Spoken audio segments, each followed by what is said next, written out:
How were vintage bowling balls made? Have you ever wondered how those classic vintage bowling balls were crafted?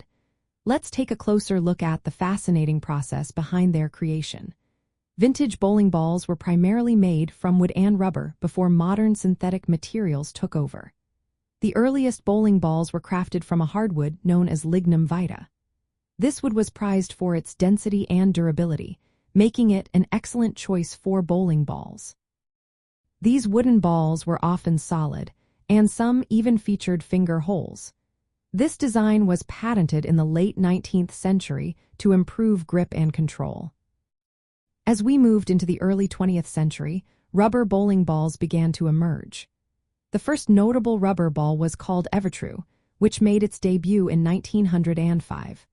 Following that, Brunswick introduced the Mineralite ball in 1914, which utilized a secret rubber compound. These rubber balls often contained cork cores to help adjust their weight and balance. While many of these balls were typically black, some later models introduced colored rubber to stand out.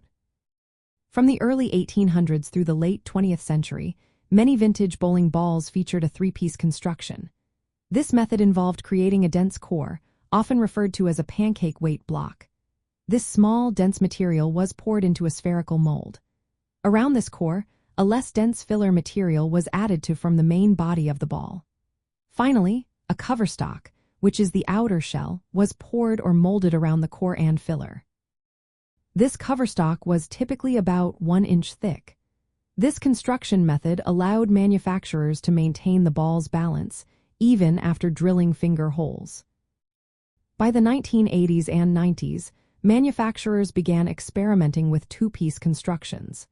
In this design, a large, dense core was encased in a thicker cover stock.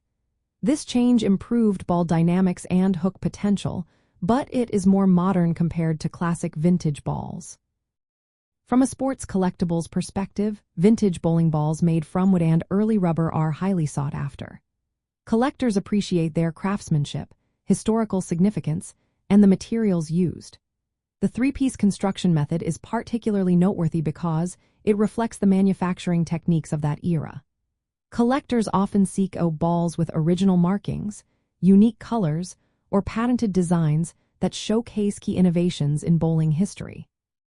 In summary, vintage bowling balls were made by shaping hardwood or molding rubber compounds.